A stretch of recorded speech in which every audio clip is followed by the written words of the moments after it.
প্রথম আলো পড়তে আমার কাছে ভাল লাগে। এখানকার একেকটা নিউজ প্রেজেন্টেশন এবং এরা যেই সব ভাষা ব্যবহার করে, সেই ভাষাগুলো খুব স্মুথ এবং সাবলীল। এর মেকআপ যেভাবে করা হয়, চোখের আরাম পাওয়া যায়। প্রথম আলো পড়তে আমার ভালো লাগার পিছনে যে কারণটি আমি আবিষ্কার করেছি, সেটা হলো অসাধারণ পেশাদারিত্ব। আসলে পেশাদারিত্বের সাথে অসাধারণ পেশাদারিত্বের পার্থক্যটা কি? এটা বোঝানোর জন্য চলুন ২ টা ফুচকার দোকানের উদাহরণ থেকে ঘুরে আসি। শুরুতে আমি ক্ষমা চেয়ে নিচ্ছি নাক কিশোরে কথা বলার জন্য। আসলে এখন সিজন চেঞ্জ হচ্ছে, আমি সর্দিতে আক্রান্ত হয়েছি। তো যা বলছিলাম, ধরেন পাশাপাশি ২ টা ফুচকার দোকান। একটা দারুণভাবে ডেকোরেটেড। ওই দোকানটার ডেকোরেশন এবং পরিবেশন স্টাইল দেখে ওই দোকানেই আপনি ঢুকবেন। ঢোকার পর ওখানে দেখবেন সবার আচার-আচরণ খুব ভালো। ওখানে যারা সার্ভ করছে, আপনি ঢোকার পরই আপনি কি খেতে চাচ্ছেন, কিভাবে খেতে চাচ্ছেন, আপনার কাছে এসে এরা জিজ্ঞেস করলো এবং আপনাকে যথেষ্ট অনার করলো। তারপর আপনার থেকে অর্ডার নিলো। অর্ডার নেওয়ার পর ফুচকাটা সার্ভ করলো এবং খেতেও এটা খুব সুস্বাদু। আচ্ছা, এরপর আপনি অন্য আরেকদিন ঘুরে এসে আরেকটা ফুচকার দোকান আপনি টেস্ট করতে গেলেন। তো ওই ফুচকার দোকানে ঢুকলেন। ঢোকার পর দেখলেন যে ওইখানে যে ম্যানেজার বসে আছে তিনি খুব মুডি। আবার যারা সার্ভ করছে তারাও খুব ব্যস্ত। শেষে আপনি একজন সার্ভারকে পেলেন। পাওয়ার পর তিনি তাকে অর্ডার দিলেন। দেখা গেল যে আপনি অর্ডার দিয়েছেন, আপনার পর এসে আরো ২ জন অর্ডার দিয়েছে এবং তাদেরগুলো আগে দেয়া হলো। তারপর কয়েকবার রিকোয়েস্ট করার পর আপনার ফুচকাটা দেয়া হলো। তখন এখানে আপনি দেখলেন যে টকের পরিমাণ অল্প বা পেঁয়াজ যতটুকু দেয়া হয়েছে নামে মাত্র। আপনি আরো একবার অল্প একটু পেঁয়াজ চাইলেন। সাথে, সাথে তিনি জানিয়ে দিলেন যে না, পেঁয়াজের এখন বাজারে যে দাম আর দেয়া যাবে না। আপনার যদি পছন্দ হয় খান, না হলে বের হয়ে যান। আপনি হয়তো তখন কোনরকম এই ফুচকাটা খাবেন। এরপর আর আপনার এই দোকানে যাওয়ার ইচ্ছা হবে না। অন্য আরেকদিন যখন আপনি পরিবার নিয়ে ফুচকা খেতে আসবেন, তখন কিন্তু ওই ওয়েল ডেকোরেটেড ফুচকার দোকানেই আপনি যাবেন। কিন্তু আরো কিছুদিন পর আপনি জানতে পারলেন যে ওয়েল ডেকোরেটেড যে দোকানে ফুচকা বিক্রি হয়, ওই দোকানের ফুচকাগুলো তৈরি হয় খুব নোংরাভাবে এবং সেখানে কিছু জীবাণু থাকে যেগুলো স্লো পয়জনের মতো কাজ করে। আর যে দোকানে আপনার সাথে দুর্ব্যবহার করা হলো বা আপনি যেই বিশৃঙ্খলা খেয়াল করলেন, সেই দোকানের ফুচকার ব্যাপারে খোঁজখবর নিয়ে দেখলেন না, এটা খুব প্রচন্ডভাবে হাইজিন মেইনটেইন করে এবং নিরাপদ ভাবে এই খাবারগুলো তৈরি করা হয়, যেগুলো স্বাস্থ্যের জন্য ক্ষতিকারক না। তাহলে এটা আপনি জানার পরও কিন্তু অনেক সময় যেই দোকানটাতে ভালোভাবে আপনাকে পরিবেশন করা হয়, ওইখানেও আপনার যাওয়ার ইচ্ছা করবে। আসলে আমি প্রথম আলোকে তুলনা করব ওই দোকানটার সাথে, যে দোকানটা ওয়েল ডেকোরেটেড, যেখানে আপনাকে ভালোভাবে পরিবেশন করা হয়। আপনি কিন্তু জানছেন যে ওই দোকানটা আপনাকে ক্ষতিকারক খাবার দিচ্ছে, তারপরেও ওইখানে যাচ্ছেন। তাহলে আমরা গ্যাপটা কোথায় পাচ্ছি? আসলে যেই দোকানটা স্বাস্থ্যকরভাবে খাবার পরিবেশন করছে, সেই দোকানটা যদি শৃঙ্খলার দিকটাতে মনোযোগ দিত বা ওইখানে যথেষ্ট পরিমাণ কর্মী থাকতো এবং তাদেরকে বিহেভিয়ারটা শেখানো হতো, তাহলে কিন্তু আপনি ওই দোকানটা স্বাস্থ্যকর খাবার বিক্রি করা হয় সেটা জানার পর ওই দোকানটাতেই আপনি যেতেন। যে দোকানটাতে বিশৃঙ্খলা রয়েছে, ওই দোকানটা যে পরিমাণ পুঁজি আছে, সেখানে পুঁজিতে স্বল্পতা আছে। সেখানে হয়তো ১০ জন কর্মীর দরকার, তারা ৫ জন কর্মী দিয়ে দোকানটা চালাচ্ছে। এতে বিশৃঙ্খলা হওয়াটাই স্বাভাবিক। এছাড়া ওই দোকানটার যারা কর্মী, তাদের মধ্যে বিহেভিয়ারের কোনো প্রশিক্ষণ নেই। তারা হয়তো খাবারটা যথাযথভাবে তৈরি করছে। মানুষ যেন এই খাবার খেয়ে ক্ষতিগ্রস্ত না হয় সেই দিকটা মেইনটেইন করছে। কিন্তু কোনো আর্ট তারা মেইনটেইন করছে না। যেসব পত্রিকাগুলো দেশ এবং দেশের মানুষের প্রতি প্রতিশ্রুতিবদ্ধ, সেই পত্রিকাগুলোকে আমি তুলনা করব যেই দোকানটা কম চলছে সেই দোকানটার সাথে, আর প্রথম আলোকে তুলনা করছি ওয়েল ডেকোরেটেড ফুচকার দোকানটার সাথে। তাহলে প্রথম আলোর সমস্যাটা কোথায়?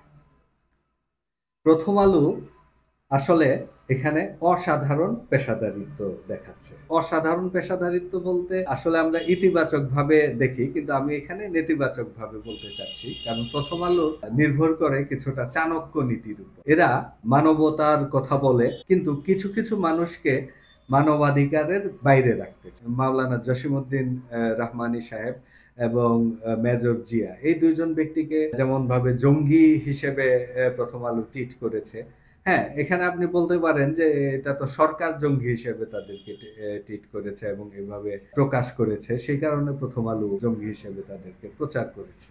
না, গণমাধ্যমের কিন্তু নিজস্ব তদন্ত এবং নিজস্ব সেন্স ব্যবহার করার একটা দায়িত্ব রয়েছে। তাছাড়া অভিযোগ রয়েছে যে সরকারের সাথে প্রথম আলো মিলে কিছু ব্যক্তিকে টার্গেট করে জঙ্গি ট্যাগ দিয়ে তাদেরকে কারাগারে নেওয়া হয়েছিল এবং সাধারণ মানুষ কিন্তু এটাই বিশ্বাস করেছিল। পরবর্তীতে ২৪-এর বিপ্লবের পর আমরা জানতে পারলাম বা আমরা বুঝতে পারলাম যে এখানে মাওলানা জসিমউদ্দিন রহমানী আসলে কোনো রকম জঙ্গিবাদের সাথে সংশ্লিষ্টতা নাই, এমনকি মেজর জিয়ার সাথেও তার কোনো সম্পর্ক ছিল না। এবার আসা যাক মেজর জিয়ার কথায়। মেজর জিয়া একটা কোর সাথে সম্পৃক্ত ছিলেন এটা তিনি বলেছেন, কিন্তু তিনি তো জঙ্গি না। বিডিআর বিদ্রোহ থেকে সেনাবাহিনীর ভিতর যে ক্ষোভ তৈরি হয়েছিল, ওই ক্ষোভ থেকেই মূলত আর্মি অফিসারদের একটা অংশ শেখ হাসিনাকে উৎখাতের জন্য তখনই পদক্ষেপ নিয়েছিল এবং এটার নেতৃত্বে ছিল মেজর জিয়া। তাহলে মেজর জিয়াকে যদি আপনি অপরাধী বলতে চান, তাহলে এখন ২৪-এর যে গণবিপ্লব হয়েছে, শেখ হাসিনাকে পালিয়ে যেতে বাধ্য করা হয়েছে, এটাও তো অপরাধের শামিল। তো ২০২৪ সালে এসে যেই কাজটা করা হয়েছে, সফল হয়েছে, সেই উদ্যোগটা মেজর জিয়া অনেক আগে নিয়েছিলেন এবং তিনি অনুধাবন করেছিলেন ভারতীয় আধিপত্যবাদ মুক্ত বাংলাদেশ এবং সেনাবাহিনী গঠন করতে হবে। সেই হিসেবে মেজর জিয়া রাইট পয়েন্টে আছেন, কিন্তু তাকে দমন করার জন্য জঙ্গিবাদের ট্যাগ দেয়া হয়েছে এবং এই দায় প্রথম আলো এড়াতে পারবে না। তাবলিগ জামাতের একটি মহাসমাবেশ অনুষ্ঠিত হয়েছে সোহরাওয়ার্দী উদ্যানে। এই মহাসমাবেশটির যে খবর প্রথম আলোতে প্রকাশ হয়েছে, খবরটি কিন্তু সততার সাথে এবং পেশাদারিত্বের সাথে এই খবরটি প্রথম আলো পরিবেশন করেছে। এর পেছনে কারণ কি? এর পেছনে কারণ হলো সম্প্রতি প্রথম আলোর বিভিন্ন ভূমিকার বিষয়ে সামাজিক যোগাযোগ মাধ্যমে আলোচনা হচ্ছে। সাংবাদিক মাহমুদুর রহমান, তারপর সাংবাদিক ইলিয়াস হোসেন, পিনাকি ভট্টাচার্য, সাংবাদিক কনক সারোয়ার সহ প্রথম আলোর কিছু ভূমিকার ব্যাপারে সমালোচনা করছে এবং আগের কিছু ভূমিকা সামনে তুলে আনছে। সেই কারণে হয়তো প্রথম আলো এই কাজটা করেছে। কিন্তু যদি প্রথম আলোর প্রতি এই ধরনের চাপ তৈরি না হতো, তাহলে সোহরাওয়ার্দী উদ্যানে যে বিশাল একটি সমাবেশ হয়েছে, সেই খবর হয়তো প্রথম আলোতে থাকতো না। তাহলে প্রথম আলোতে কি থাকতো? প্রথম পৃষ্ঠা জুড়ে থাকতো তাবলিগ জামাতের লোকজন মহাসমাবেশে এসে কোন কোন জায়গা নোংরা করেছে, ঢাকায় কতটুকু জ্যাম তৈরি হয়েছে, একরকম একটা বয়ান তৈরি করার চেষ্টা করতো যে সোহরাওয়ার্দী উদ্যানে সমাবেশ করতে এসে পুরো ঢাকা বিশ্ববিদ্যালয় এলাকাকে নোংরা করে দিয়ে গেছে তাবলিগ জামাত। কিন্তু মূল সংবাদকে ওভারলুক করে প্রথম আলো নেতিবাচক ভাবে এটা পরিবেশন করত, এটা আমার কাছে মনে হয়। কেন মনে হয়? সেটা আপনি হেফাজতের যে আন্দোলনটা হয়েছিল শাপলা চত্বরের সময়, তখন আমি বিষয়টা খেয়াল করেছি। ওই আন্দোলনের সময় আমি যে পত্রিকায় কাজ করতাম, সেই পত্রিকার হেডকোয়ার্টার মতিঝিলে শাপলা চত্বর কেন্দ্রিক যখন গ্যাদারিংটা হয়েছিল, তখন মতিঝিল, দৈনিক বাংলা, পল্টন এইসব এলাকা ব্যাপী ছিল ব্যাপক গ্যাদারিং। তো আমি কিন্তু এর ভিতরে আটকা পড়ে গিয়েছিলাম এবং রাত ৮টার পর আমি কিন্তু এই যুদ্ধ পরিস্থিতি থেকে বের হতে পেরেছি। এর আগে তাহলে কি ঘটেছে? এর আগে দেখেছি, বিকালের দিকেই দেখেছি অনেকগুলো লাশ পুলিশের গুলিতে মানুষের মৃত্যু হয়েছে এবং অনেকগুলো লাশ নিয়ে হেফাজত কর্মীরা মিছিল করছে। ওখানে যে রোড ডিভাইডার ছিল, রোড ডিভাইডারের মধ্যে কিছু গাছ ছিল, এই গাছগুলো হেফাজত কর্মী এবং সাধারণ মানুষের অনেকে গাছগুলো কাটতে দেখা গেছে। গাছগুলো কেন কাটা হয়েছিল? যেন পুলিশের গাড়ি এবং জল কামান তাদের দিকে না আসতে পারে, গাছগুলো কেটে ব্যারিকেড তৈরি করা হয়েছিল এবং অনেকে গাছের ডাল ভেঙে হাতে নিয়েছিল প্রাথমিক একটা প্রতিরোধের ব্যবস্থা হিসেবে। এছাড়া টিয়ার শেলের ব্যাপক উৎপাত ছিল। পুলিশ টিয়ার সেল দিয়ে পুরো এলাকা ধোঁয়াশা করে ফেলেছিল এবং টিয়ার সেল থেকে বাঁচার জন্য যেটা করতে হয়, আগুন জ্বালাতে হয়। তো ওই সময়টা টিয়ার শেল থেকে বাঁচার জন্য আমিও পত্রিকায় আগুন ধরিয়েছি। দেখা গেছে আশপাশের বিল্ডিং গুলোতে যারা আটকা পড়েছে, তাদের কামরার ভিতরে যেসব পত্রিকা ছিল, সেই পত্রিকাগুলো উপর থেকে তারা ফেলেছে নিচে আগুন ধরানোর জন্য এবং ওই আগুনে দেখা গেছে কিছু গাছের ডালপালা সহ এখানে দেওয়া হয়েছে যেন আগুনের ধোঁয়াটা আসে এবং ধোঁয়ার কারণে টিয়ার শেলের যে যন্ত্রণাটা হয় চোখের ভিতর, সেই যন্ত্রণাটা কিছুটা হলেও কমে। তো পরদিন দেখা গেল প্রথম আলো সহ বেশ কয়েকটি পত্রিকা প্রথম পৃষ্ঠাব্যাপী যেই খবর আসলো, ঢাকা শহরে গাছ কাটার মহোৎসব করেছে হেফাজতের কর্মীরা।